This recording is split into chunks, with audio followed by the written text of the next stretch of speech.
allegiance to the flag of the United States of America and to the republic for which it stands, one nation, under God, indivisible, with liberty and justice for all.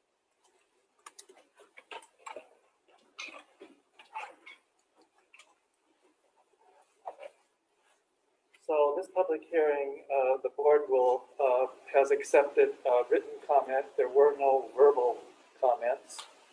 This hearing is to receive public comment on the Riverbend Community School Charter Renewal application. And there were 8 written comments that came in, and I will read those tonight. And there was one that came in today, and unfortunately, by our rules, I will not be reading that tonight, but that person can submit that same, those same comments at our next board meeting.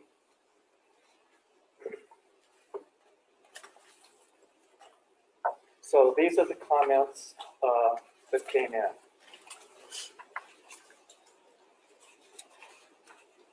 The first one was submitted by Katie Thompson. To whom it may concern, I am writing about my child's education opportunities. Riverbend Community School has provided the most amazing learning platform for my child. She is dyslexic and ADD, so she hated school so much. She was angry and miserable and would cry every day before school. She literally tried to jump out of the car one day on our driveway. She is, however, an amazing artist, and her problem-solving skills and her ability to see the world from a different perspective always amazed me. She was convinced that she has nothing to offer in the real world because in her mind, if she wasn't good at sports or getting good grades, then she must not be able to be successful. I tried to explain to her that the world is much larger than that, but unfortunately it is hard to understand this when your whole world is your peers and their approval. She was convinced she could never be successful in college either. After attending Riverbend, she is a completely different person. She has grown in confidence, talents, and academics. She has learned so much and has brought her knowledge back to share with our family. The learning is hands-on and makes so much more sense to her dyslexic brain. She was working at least 3 grades below level and being served 3 periods a day in resource classes. She now only has study hall and has been staying in all of her grade level classes. Her IEP is in place. However, we have hardly had to ask for accommodations because she receives so much help already, and the teachers already adjust and accommodate as their teaching style. We love that she comes home and tells us how much she loves all of her teachers. The biggest success for us, though, is probably how Riverbend has changed her view on her future. The child who hated school so much, she threatened to quit the minute she was 16, told me a few months ago she might want to be a veterinarian.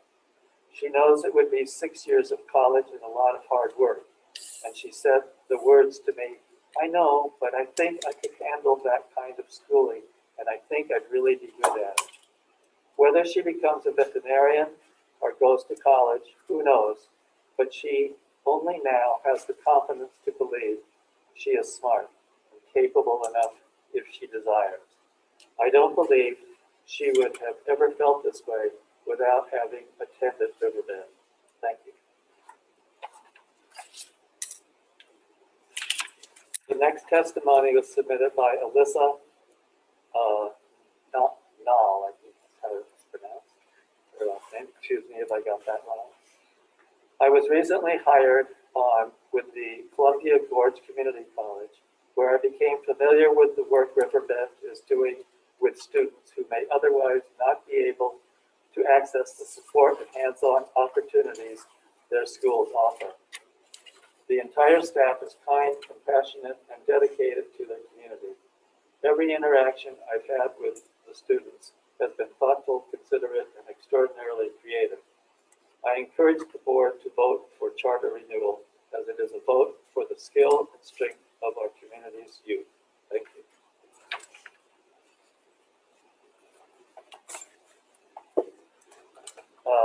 The next testimony was submitted by Morgan Rincon. Our daughter Rita started high school last year and chose to attend Riverbend Community School. She is now a sophomore. She's never enjoyed school as much as she does at this community school. She looks forward to going even year-round and is excited about learning and being a part of the community. We can't say enough about the wonderful teachers and staff and hope to see this school's continued success. We are so proud of the work our child is doing and the personnel growth that she's gaining from her experience with Riverbend. In gratitude, Morgan and Manny Lincoln. The next testimony was submitted by Glennis Scheffler. My granddaughter started Riverbend Community School last October. Right away, she was excited to try a new way to learn. Traditional school was a struggle for her, and she wasn't very successful. The staff was welcoming and encouraging, and she began to be hopeful.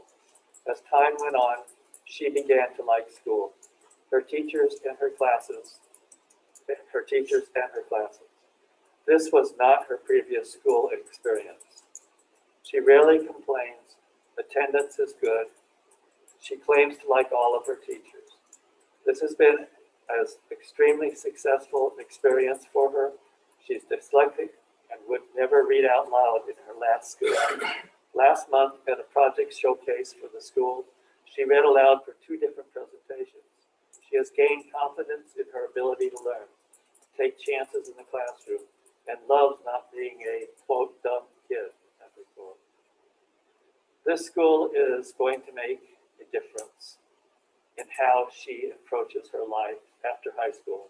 She is successful, she's confident, and looking forward to continuing her education beyond high school. Thank you, Riverbend, for making a desperately needed difference in my beloved granddaughter's life and educational experience.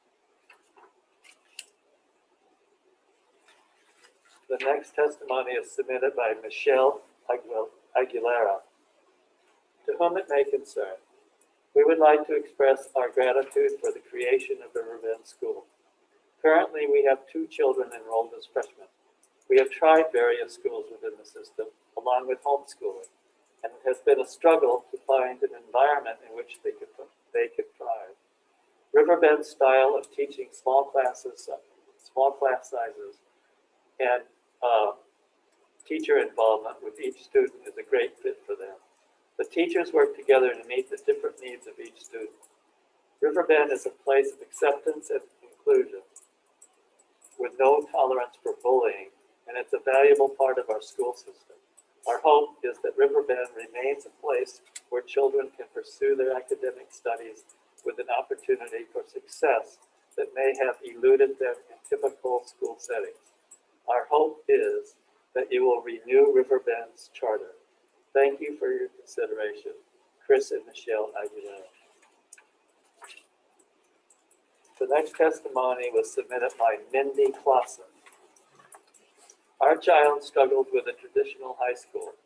The quality of homework being asked of her caused her to be overwhelmed by trying to turn papers in on time rather than making sure it was her best quality work. We felt that Riverbend would be a better fit because they focus on the quality rather than the quantity, and the teachers have more time to be one-on-one with students to help them fully understand the concepts being taught. When we attended the open house, we saw how she was easily applying what she learned to real-life experiences. For example, in her physics class presentation, she explained her part of the roller coaster and what science went into that section. Riverbend has made our students' school life more enjoyable because they feel that they are listened to by teachers and students. The teachers give the students the chance to put their input in on how they would like to apply what they are learning in different classes. Due to the smaller class sizes, they have more opportunities to collaborate with fellow students and feel that their point is heard. With a smaller campus, They will have better focus on schoolwork rather than the heightened social aspect of the traditional high school. All year round, school gives them a chance to retain the curriculum better and more of it. It relieves them of the stress that comes when the traditional school year begins. No more worrying about what they learned 3 months ago. We feel that Riverbend is unique because it allows all the students to have more real-world learning opportunities and allows them to explore their imaginative creativity while still learning the basic curriculum. The teachers are open to discussing current real-world happenings and topics like mental health, which allow students to have open conversations without judgment. The next testimony was submitted by Anne Ring. To whom it may concern, I am writing you today with the desire and objective of sending a clear signal as to why we, as a district, should continue to support Riverbend Community High School's charter recertification renewal. I would hope our district would look at this as a benefit to our entire community as well as the educational opportunity it will provide. One that encompasses a goal that is reflective on all parents for their children. Providing a safe learning environment, exceptional education, and sustainable skills to navigate through adulthood. Our family has only recently been with Riverbend Community School. However, we have known a majority of the teachers for more than a couple of years. As Andrew is our third and final child to attend K-12 in the Dalles, our oldest son graduated in 2019, and our daughter will graduate from the Dalles High School this year. Andrew is a freshman, and we have made the decision to place him at Riverbend. The idea transpired when we realized the teachers we loved and missed from the Dalles Middle School were now teaching at the high school level. Understanding that our children are not all the same learners, thinkers, or doers, we set out to find a school that would nurture, grow, and challenge Andrew. We were extremely impressed with the communication, the structure, and all-around support these teachers have established to enable their students to smoothly transition from high school to college. We were equally impressed at their ability to encourage the forward thinking and readiness to emerge into adulthood once they graduate. The lifelong skills these teachers have created as classroom, task, and community service projects will enable these youth to succeed in society as able-bodied and humbled adults. The students at Riverbend Community School are being taught with the concept of project-based learning, a technique that has been used for many years with success worldwide. Unfortunately, the Dalles High School does not have the flexibility to offer this technique due to its lack of space, support staff, and ODE's restrictions for modified curriculum. This technique creates a space for a more hands-on, one-on-one STEM-based learning. As acknowledged previously, not all students learn the same. The fact that Riverbend Community School is willing to embrace this theory and teach to learn rather than teach to the test is remarkable. From the moment we walked into the campus to tour Riverbend Community School and meet the staff, Andrew has had a glow I haven't seen on him since elementary school. He was ready to begin 9th grade before finishing 8th. If only he could figure a way to do so. He is thriving already and cannot wait to begin the freshman college level projects being thrown his direction with his new teachers. We expect great things out of him and his classmates. It would be a huge disservice to our community to not renew this charter. The amount of positive energy, love, and guidance these teachers have put into facilitating a cohesive learning environment is second to none. I humbly request that we put aside our personal feelings toward a so-called alternative school to reflect on the bigger picture, our children, our future, your future. The Dalles is very obviously ready to embrace a second high school again. Why not give this a fighting chance and let the students' accomplishments and service to the community they live in be a testament to how well Riverbend Community School has become. I fully believe Riverbend Community School will become a pillar in our community, just as the Dallas High School has. Respectfully submitted, Ann and Benjamin Ring. And the last testimony to be submitted is from Sean O'Connor. To whom it may concern, I am submitting a public comment on the Riverbend Community School on behalf of Story Gorge LLC, an independent media, education and media production company based in the Columbia River Gorge. Our staff have been working very closely with Riverbend students and faculty since before the inception of the new name and location. In that time, we have developed and implemented curriculum in visual storytelling, photography, and filmmaking. All of the schools we have worked in, Riverbend is by far the most beneficial model for student populations that thrive in project-based kinesthetic environments.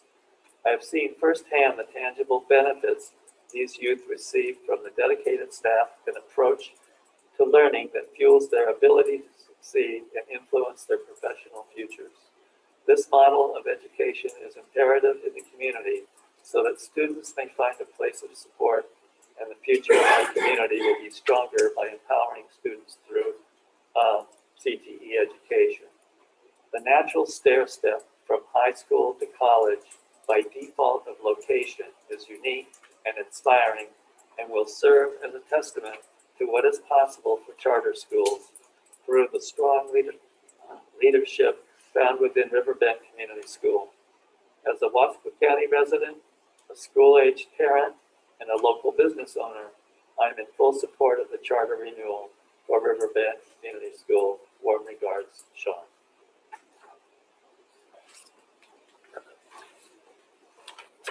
So with that, I will now adjourn the public hearing.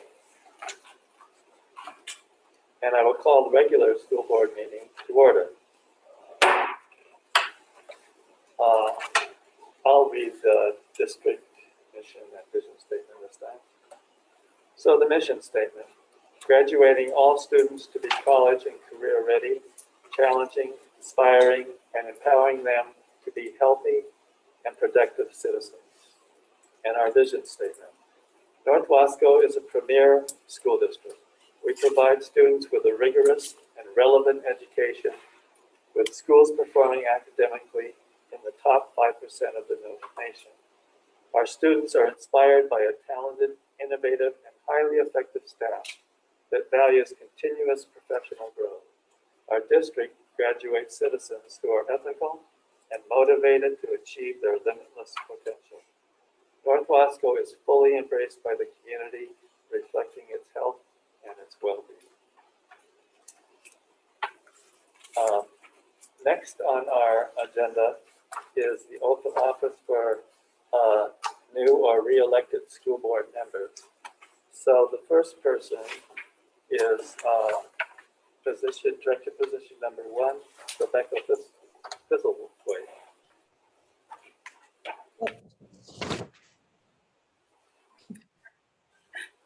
You ready for me to read it? Sure, go ahead. Okay. I, Rebecca Thistlethwaite, do solemnly swear that I will support the Constitution of the United States, the Constitution of the State of Oregon, and the laws thereof, and the policies of the North Wasco County School District. During my term, I will faithfully and impartially discharge the responsibilities of the office of school board member to the best of my ability. Wow, congratulations on being elected, Rebecca. Thank you.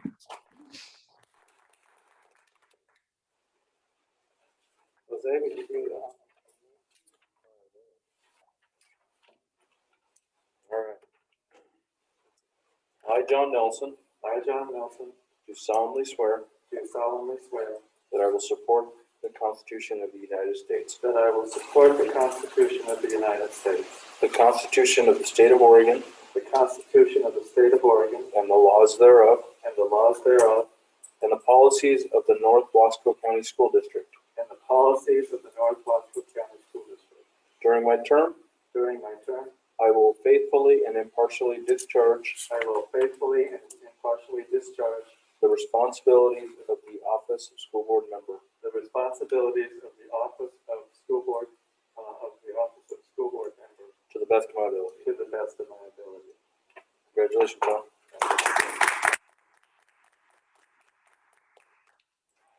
Okay. Let's see, Brian. Your turn. Charles, come over there.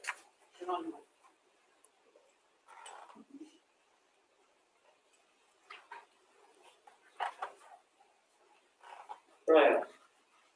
I, Brian Stevens, I, Brian Stevens, do solemnly swear do solemnly swear that I will support the Constitution of the United States, that I will support the Constitution of the United States, the Constitution of the State of Oregon, the Constitution of the State of Oregon, and the laws thereof, and the laws thereof, and the policies of the North Wasco County School District. and the policies of the North Wasco County School District. During my term, During my term, I will faithfully and impartially discharge I will faithfully and impartially discharge the responsibilities of the office of school board member the responsibilities of the office of the school board member to the best of my ability. to the best of my ability. Congratulations, Brian.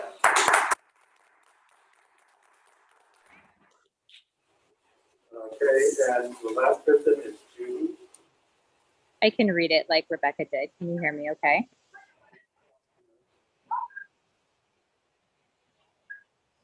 I, Judy Richardson, do solemnly swear that I will support the Constitution of the United States, the Constitution of the State of Oregon, and the laws thereof, and the policies of the North Wasco County School District.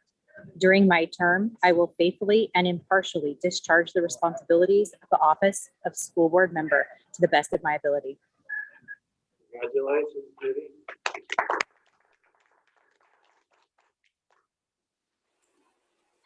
Okay.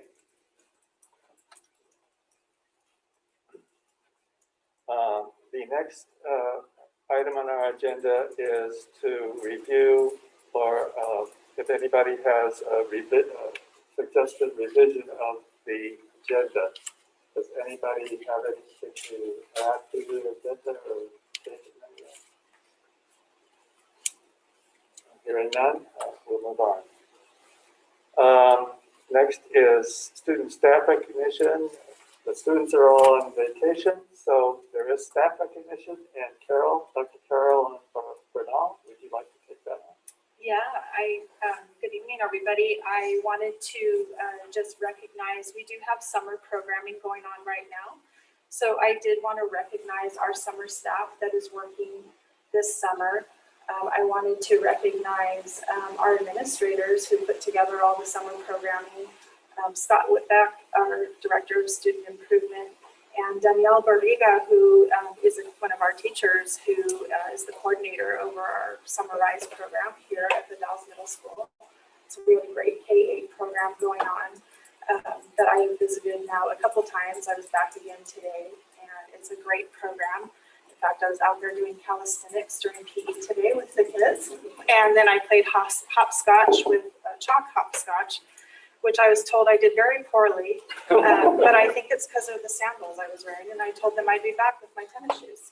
So, because I do know how to play hopscotch, but yeah, they told me I did it bad, but I'm coming back.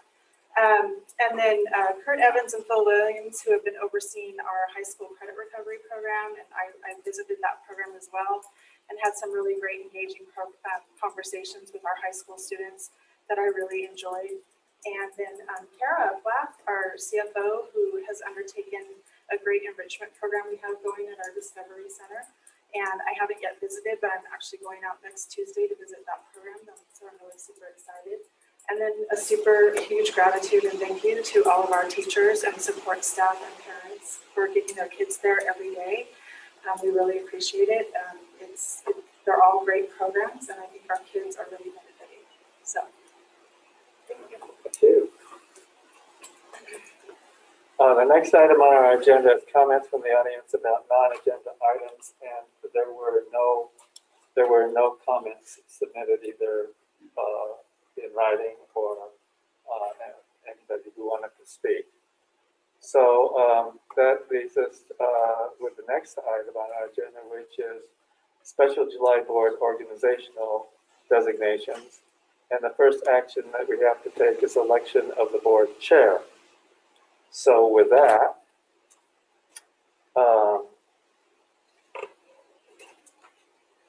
I will entertain nominations for board chair, for board members. Don, I would like to nominate Jose Aparicio as board chair. okay. Jose Aparicio for board chair has been nominated. Yes, Judy? Yeah, that was a second. Okay, and it's been seconded. All right, I think I can just ask at this time for,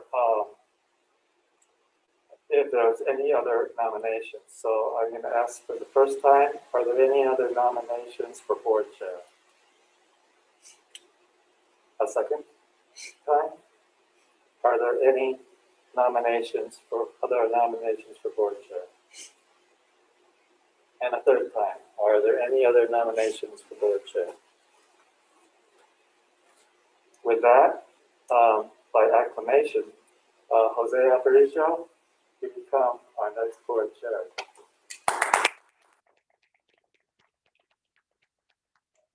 Yes, take it down. So that you're official.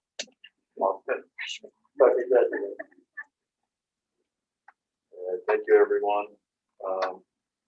Now with the gavel in hand, I guess we'll move on to our next item, item 9B, which is the election of the board vice chair. So with that, I'll accept any nominations for the vice chair position.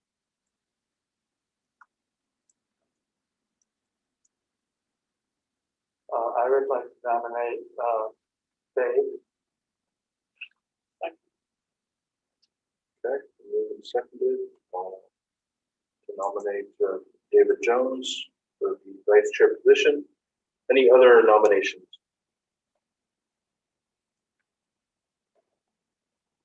Second call for nomination for vice chair. Final call for vice chair nominations. Seeing and hearing none, we'll close the nomination period and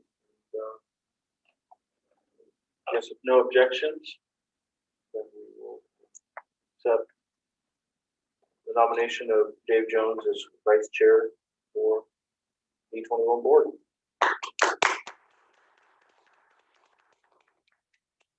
Congrats, David. Looking forward to working with you this year. Thank you.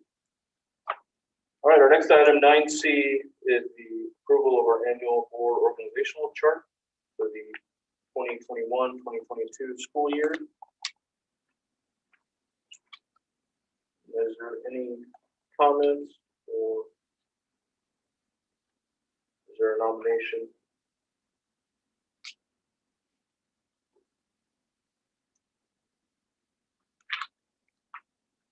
I move to approve the annual board organizational chart plans for the 2021-22 school year as per. All right, we have a motion by Director Jones. Do I have a second? I'll second that. All right, we have a second from Director Nelson. So with that, do you have any comment, discussion, questions, clarifications at all on our organizational chart for the year? Hearing none, then we'll go to vote. All in favor, please raise your hand and say aye. Aye. All right, all opposed, nay. Okay, hearing none, the motion passes. And we approve our organizational chart for the 2021-2022 school year. Next on the agenda, item 9D, which is the appointment of board members to different subcommittees that we have. So we'll start with the first one, which is the D21 Education Foundation. In the past year, it was held by Rebecca. Is there any interest in that position? Rebecca, are you wanting to continue? Okay, Yes. thank you, Rebecca. Any other interests or? And none, then we will continue the appointment of Rebecca for the D21 Education Foundation Subcommittee. The next subcommittee is the Community Outreach Team, which Dawn had served last year. Any interest in being in that position? Director Stevens? Any others? Dawn? I'm fine. You're okay? All right. All right, hearing no others, then we will have Director Stevens be on the Community Outreach Team. Next committee we have is the Wellness Committee. Past year it was held by Director Richardson. Any interest in continuing? Me? Great. All right, any others or? No, seeing none, then Director Richardson will continue to serve on the Wellness Committee. Next, we have the Building kind of Facilities update, which has been currently served by Director Jones. Any interests? Any others? Okay, seeing none, then we will appoint Director Jones, continue on the Building Facilities Subcommittee. Next is the District Equity Committee.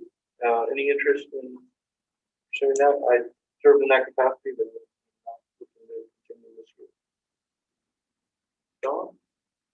Any others interest? All right. With that, then we will appoint Dawn to the District Equity Committee. All right, next is the Wasco County Forest Collaborative Committee, which has been held by John over the past year. John, are you still interested? Yes, I like it. Any interest from others? Or if not, we'll have John continue. All right. And Director Nelson will continue serving as Wasco County Forest Collaborative board member. And lastly, we have the D21 Scholarship Committee. Previously, Dawn had been serving that. Any interest there from others?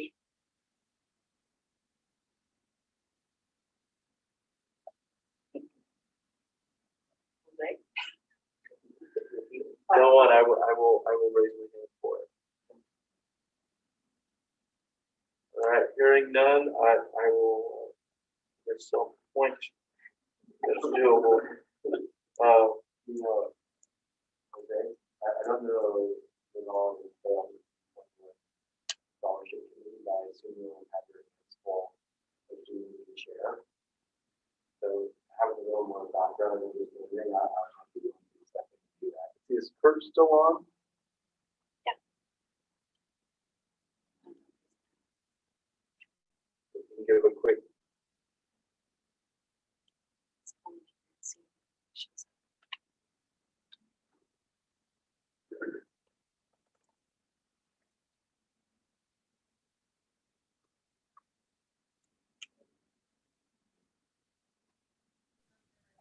There he is. Yeah. Hey, Mr. Evans.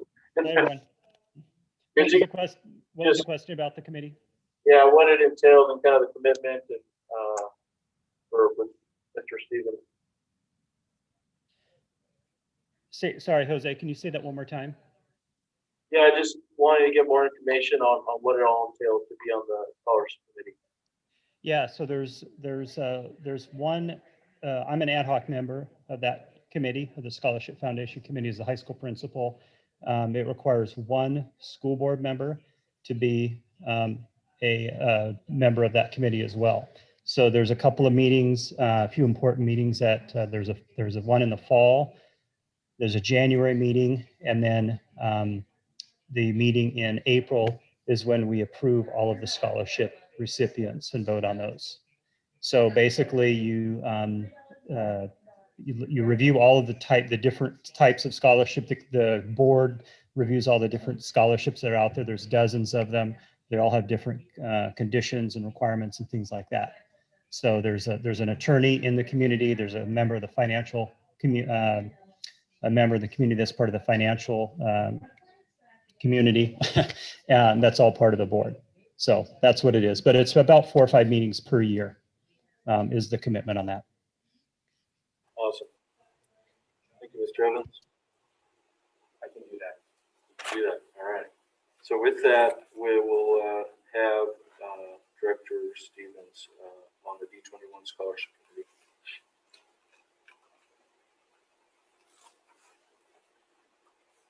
All right. Our next item is the consent agenda. Consent agenda consists of our budget hearing and regular school board meeting minutes from June 17, 2021, the district professional learning team meeting minutes from June 21st, 2021, and a updated personnel report.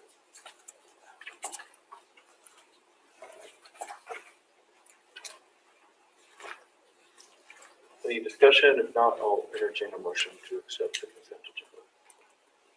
I'll make a motion to approve the consent agenda as presented. Second.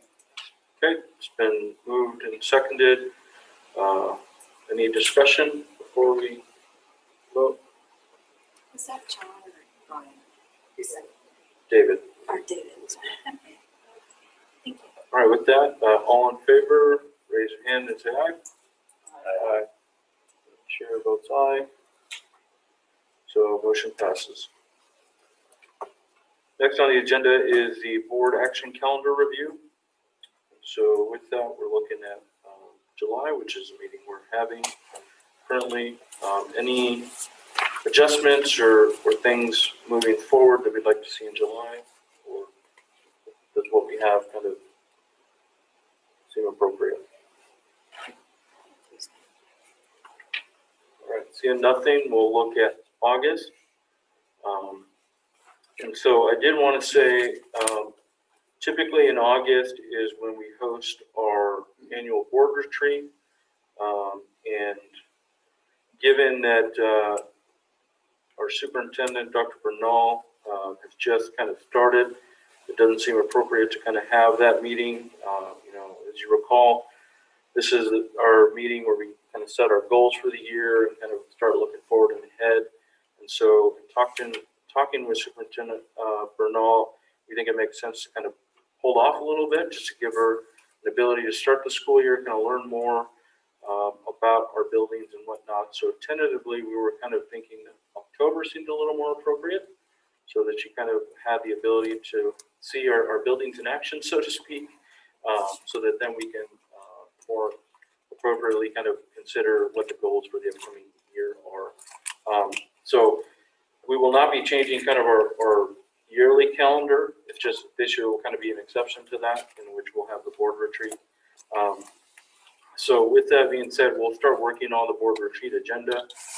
The outline you see there is kind of what we will follow, and we'll continue to update that. So if there's any kind of items that are missing or we want to kind of include within that, just send them my way via email. We'll make sure we capture that within the agenda for our board retreat. And then in terms of dates, Cindy, I'm assuming you can just send out like some dates, and we can just kind of have a poll going on what works for everyone in the month of October.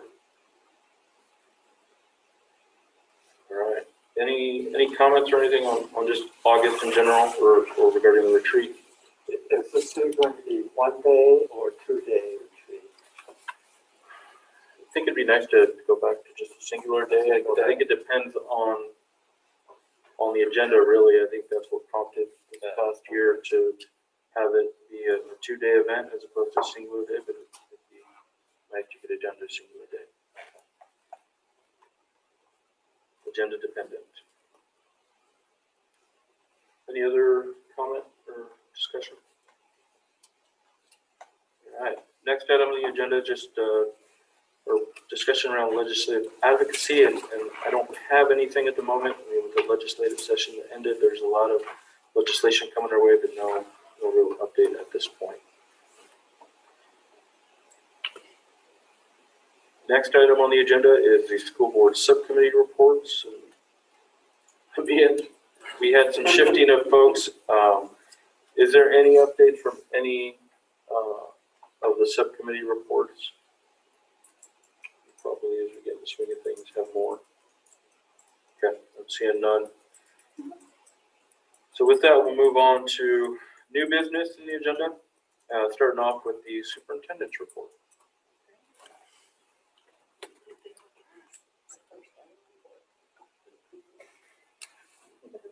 First ever report.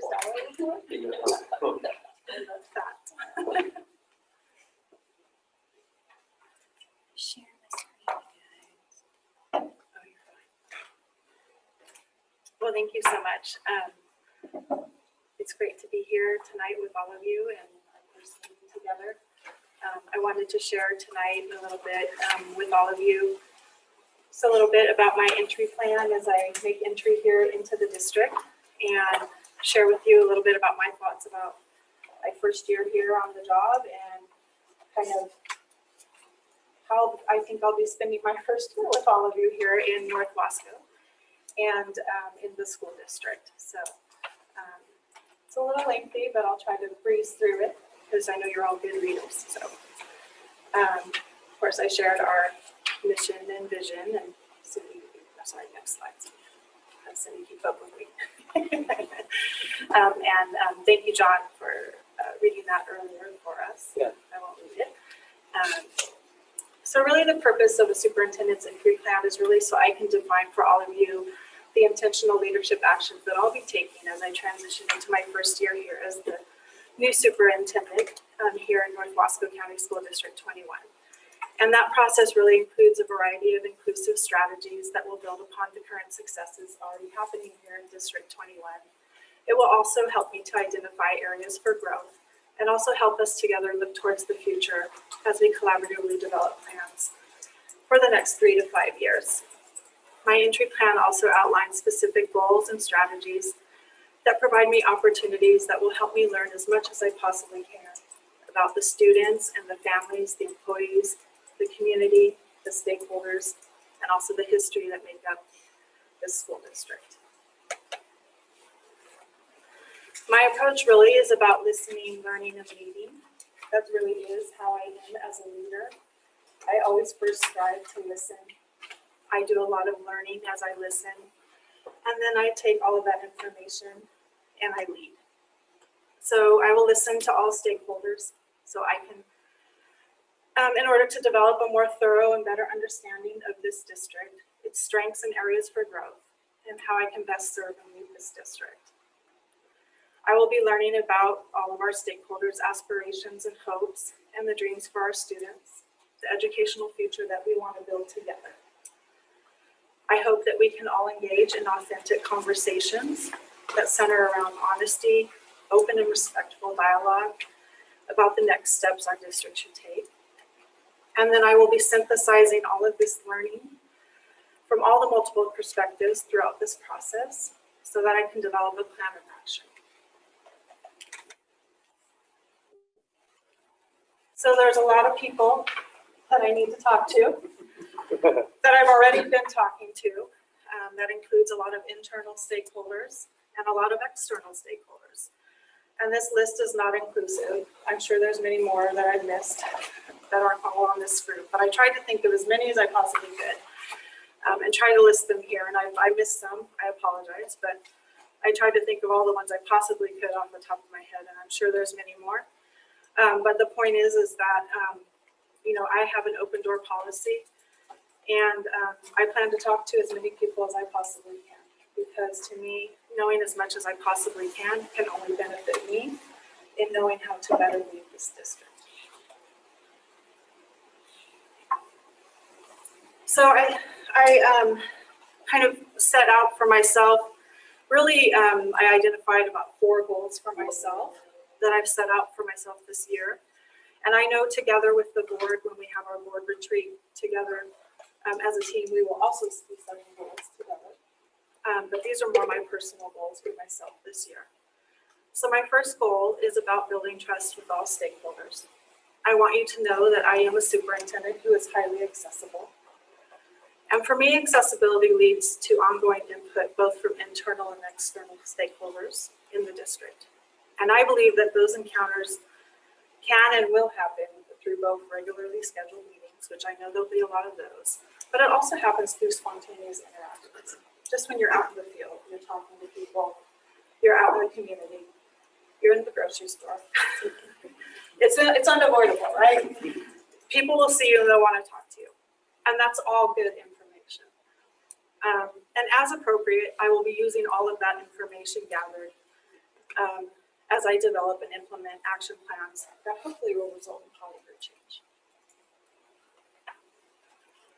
And so in some of the actionable steps that you'll see me taking to support that goal, I'll be conducting a thorough document, I already have started, but conducting a thorough document review of critical district documents that really support the overall successful operations of the district. I'll be conducting regular meetings with school site administrators related to student achievement, student well-being, school site operations. I'll be conducting regular meetings with central office administrators that's related to budget, curriculum, district operations. Next slide. I'll be regularly visiting school sites and district properties, engaging with stakeholders, really to help me build that foundational understanding of the day-to-day operations, and also interacting, which for me is the best part, is interacting with the student body, and really being a visible community leader. And I'll regularly be engaging with external stakeholders as community partners so I can really build a strong community school alliance. In order to better align and direct available resources out in the community to support our educational programming for all of our students. I'll also engage with our established parent organizations for initial listening and learning sessions, and then figure how I can establish a means for regular communications with these organizations. And then I'll also be engaging with established student leadership organizations to also listen and learn from them and establish a superintendent's roundtable with them. This is not an inclusive action steps, these are just some of the action steps I'll be taking. My second goal really is about a lens on equity through my listening and learning. One of the most important roles of a school district is to provide a high quality academic instruction and to provide learning environments that are safe and where students feel accepted, valued, respected, and supported so that they can feel challenged and become invested in their own pursuits of learning and excellence. I can promise you, I'm a superintendent. I will constantly strive to close achievement gaps by really understanding and interpreting, analyzing, and acting upon any and all relevant data that's related to student performance and achievement. But equally important, I will have a lens on equity, ensuring that all kids are presented with the same challenges to reach high standards and that resources are distributed equitably. I will be listening and learning so I can understand the strengths and areas of growth, to develop improvement strategies so we make sure that District 21 is meeting or exceeding expectations and that we're building on existing momentum. Some of the actions I'll take to meet that goal, I'll be meeting regularly with our district leadership team so we can assess student data, course offerings, curriculum development, instructional walkthroughs, instructional delivery, professional development, and ongoing initiatives related to classroom instruction. I'll be analyzing instructional data and student achievement with the district administrative team. I'll be meeting individually with site administrators, and we'll be evaluating together the performance of their school, initiatives for growth, instructional effectiveness in their classrooms, and how we measure progress moving forward. I'll be meeting with our CFO regularly to evaluate our district's budget. We want to make sure we're aligning our resources and providing equity to support academic instruction and analyze the effectiveness. I'll be analyzing professional development activities and additional academic resources and supports for classroom instruction, and scheduling meetings with all stakeholders to engage in dialogues around classroom instruction, student achievement outcomes, and equity in our schools. And again, I should just tell you what else. Goal number 3 is developing a strong governance team, really developing a positive board and superintendent relationship. Having a strong governance team, it really is the foundation for success on which a district can be built. I think it's really important that the board and superintendent foster a relationship that's built upon effective two-way communication and mutual respect, and where decision-making really is based on what's best for kids. I will always openly communicate and strive to foster relationships with the board that's based on trust and mutual respect, and that we have a common goal of making decisions based on the best interest of kids. I will engage in one-on-one meetings with individual board members to gain an understanding of their goals and current perspectives. I can say I've met with almost all of the board members now individually. I've really enjoyed our one-on-ones and getting to know each of you more on a personal level and what your hopes and dreams are for the district. And I also just appreciate each of your commitment to the district and to this community. I'm really honored to work with such a great board. So I feel really fortunate and lucky. We'll establish together a board meeting agenda and planning dates. I'll be meeting with district legal. I've already met with Mr. Corey to review any pending legal matters or relevant related topics. We'll determine ongoing board development opportunities. We've had the OSBA annual conference this summer, and some of us have been attending some of those sessions. Establishing a unified structure and our expectations for responding to our stakeholder concerns, comments, and feedback. Partnering with my board chairperson so we can plan our first board retreat. So we can work on things such as communication protocols, our roles, responsibilities, expectations for the year. And then meeting with the board to establish the evaluation process and performance criteria for my evaluation. And lastly, perhaps most importantly, safely reopening schools this fall. The ODE has put out now a framework that will serve as a planning document for us as we prepare to reopen for schools this fall. And collectively, I will say we all share the responsibility to keep our kids safe and healthy.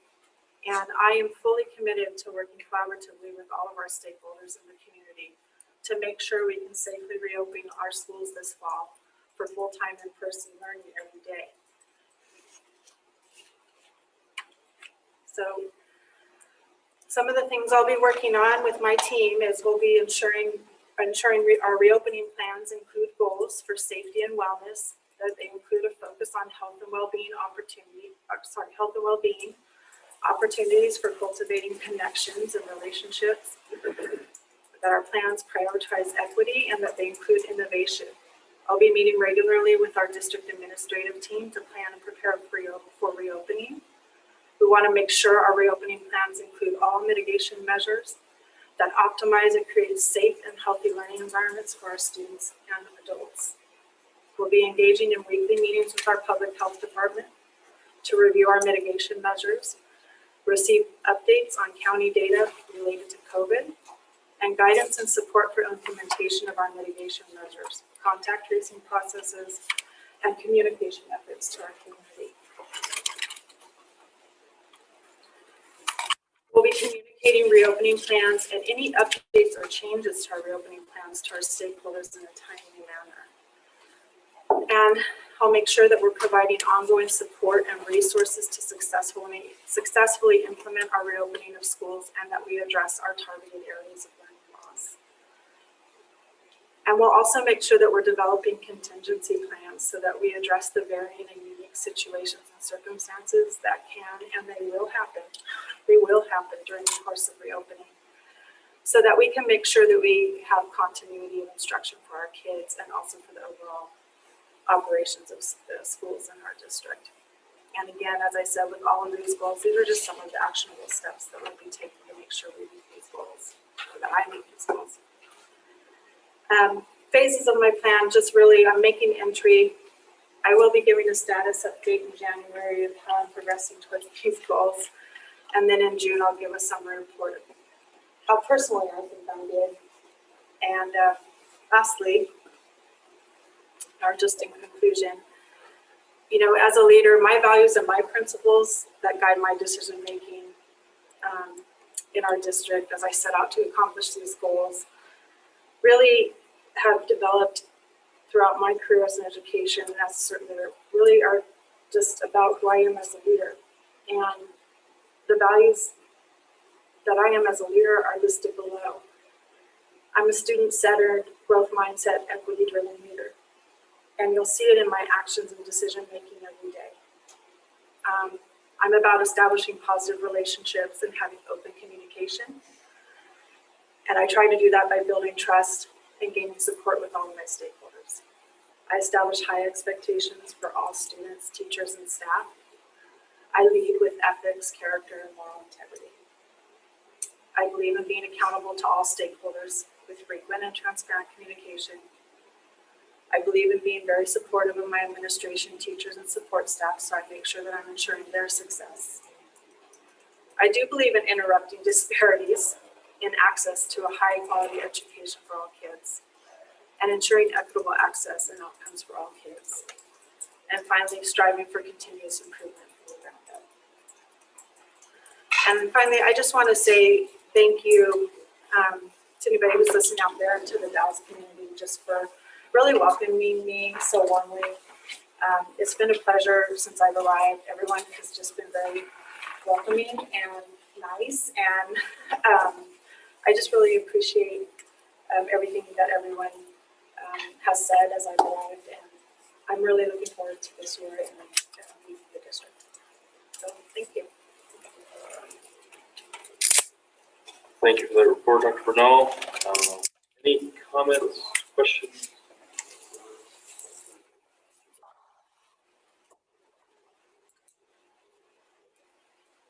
I mean, the only thing I will say, I guess this is helpful, kind of having seen this, so we can kind of utilize that as kind of a springboard for our discussion at the retreat. So thank you for putting all that together. Hopefully you find some time in there to enjoy the beautiful gorge that you now live in. But thank you for everything that you've got planned for this upcoming year. Next on the agenda is the Chief Financial Officer's report.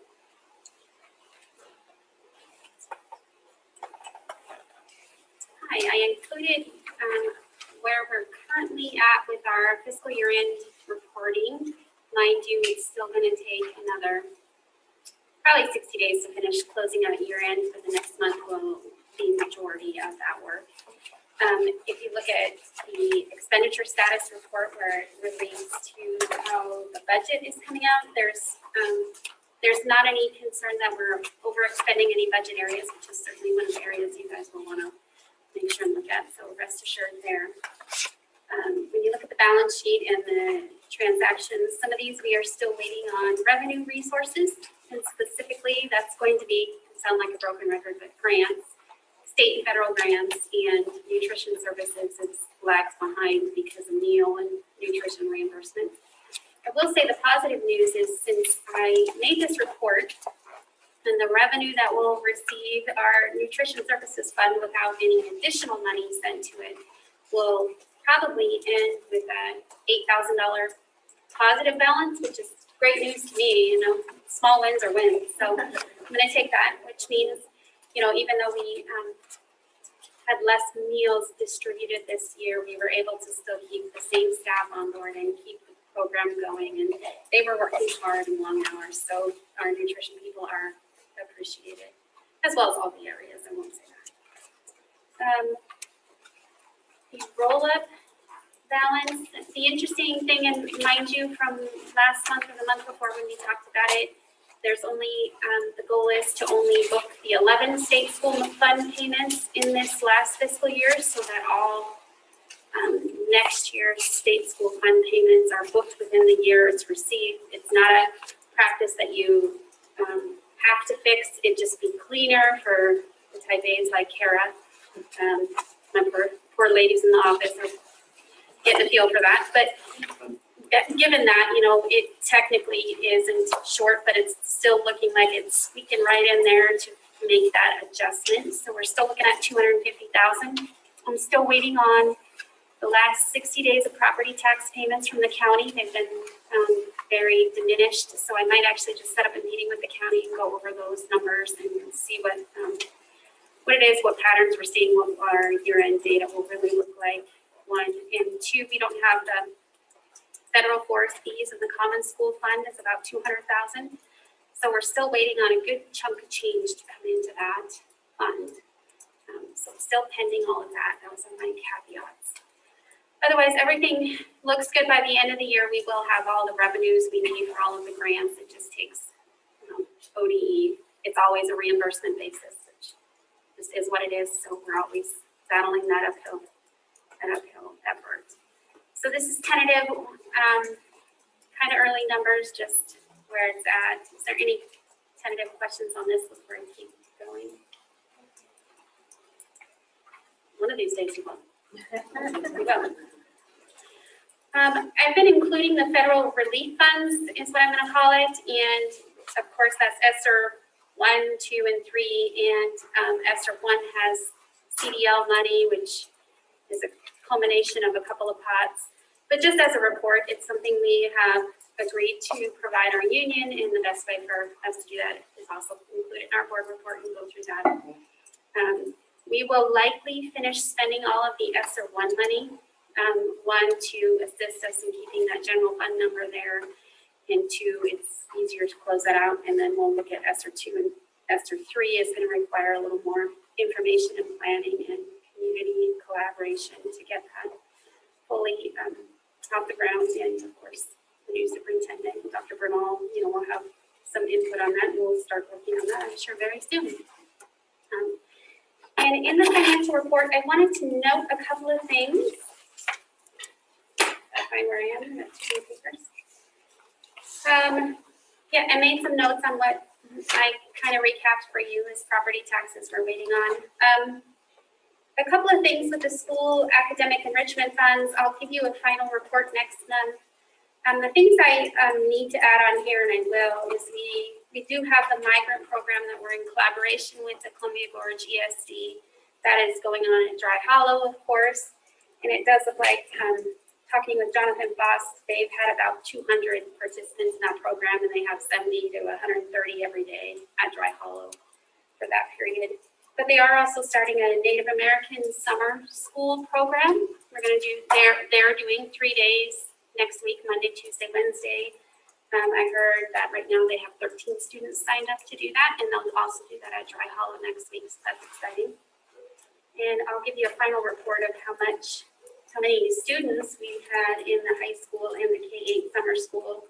Off the top of my head, I want to say the K-8 is about 190 students, and the high school, I thought it was like 120-ish. So don't quote me on those, they're ish. Yes, in my pet project, the summer school enrichment is going on full steam this week. We landed at capping at 50 students. We still have some on the waiting list, but it seems like they're really engaged. Went over there and spent some time today with them. We had the Lewis and Clark. I thought it was the school counselors group, but it's the school psychs that are over there doing the work. And they did a lot of, the students over there have great energy.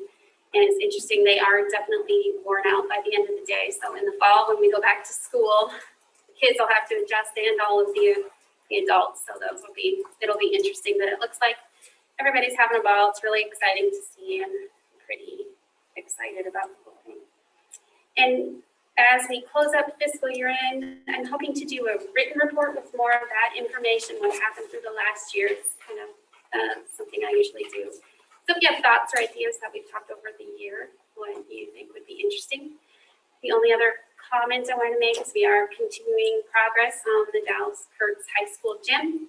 We met with the State Historical Preservation Office. We have to come up with a mitigation plan.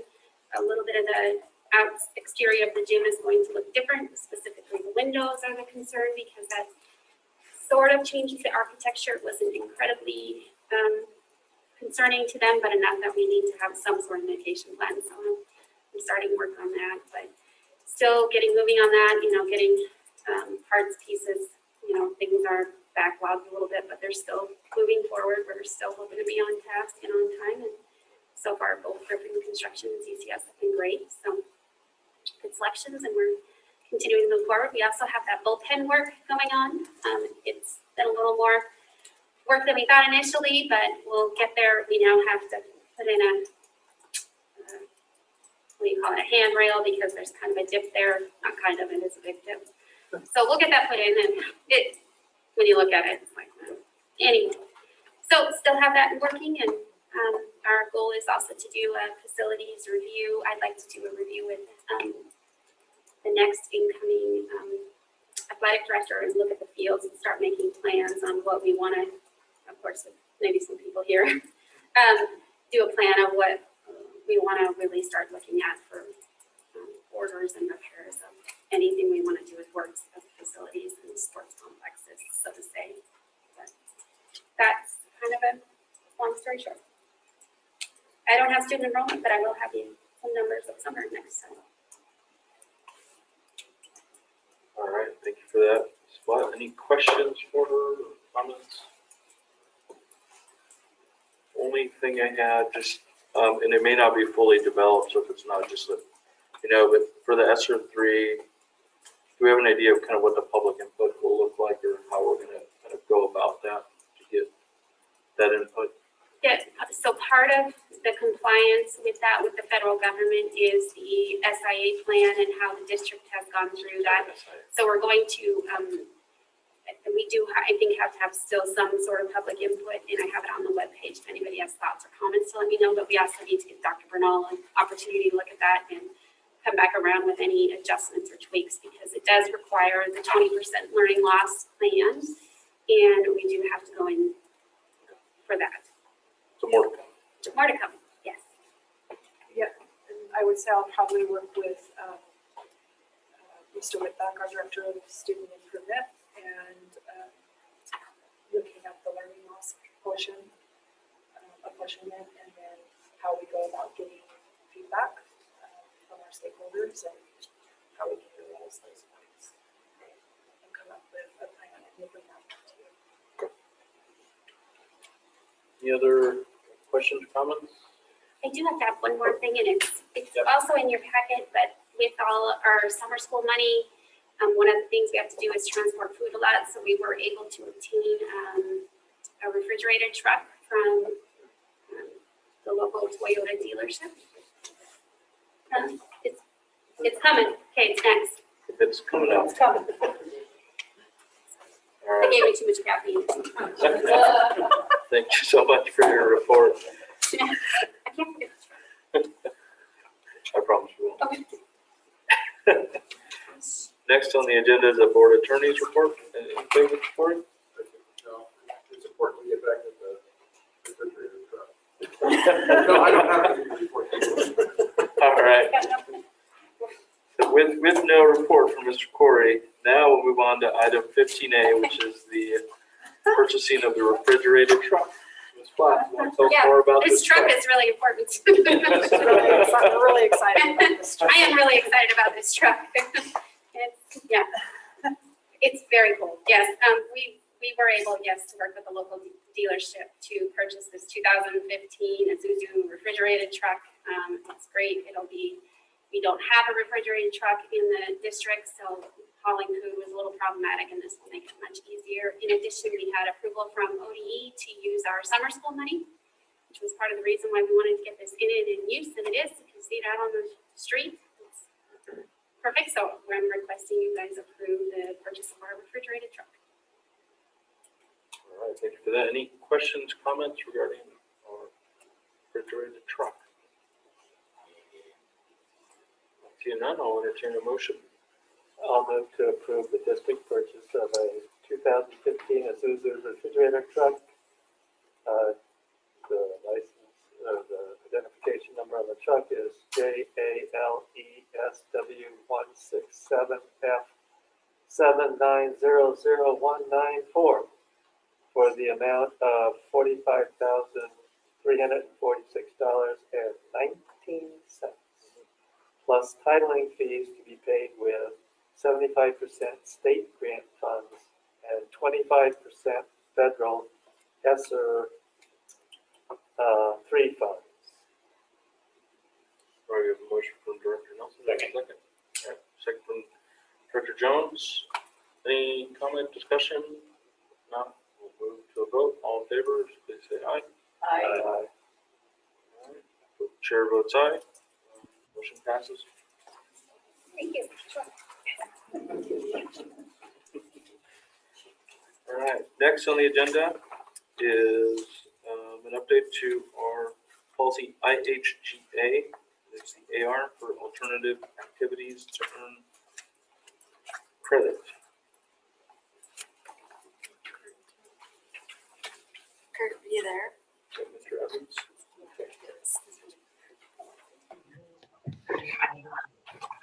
Evans. What this is we added some language there at the end to the section of, I think it was the paragraph entitled summer work or training towards the end. And we just added a sentence in there because it limited the number of credits that a student could earn to 2.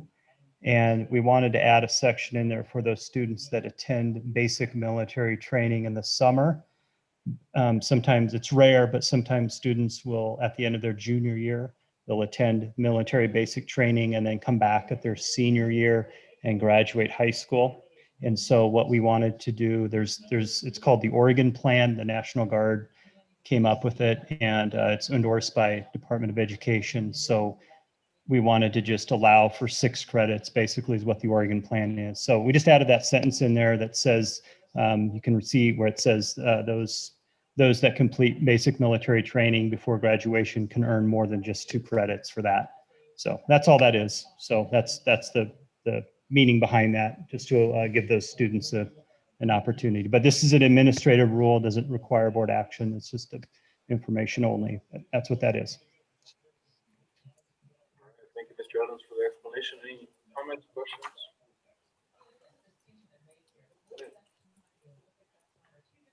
With that, we're on to our final agenda item, which is the adjournment of the regular school board meeting. So with that, we will gavel out at 7:12, everyone. Have a great rest of your evening.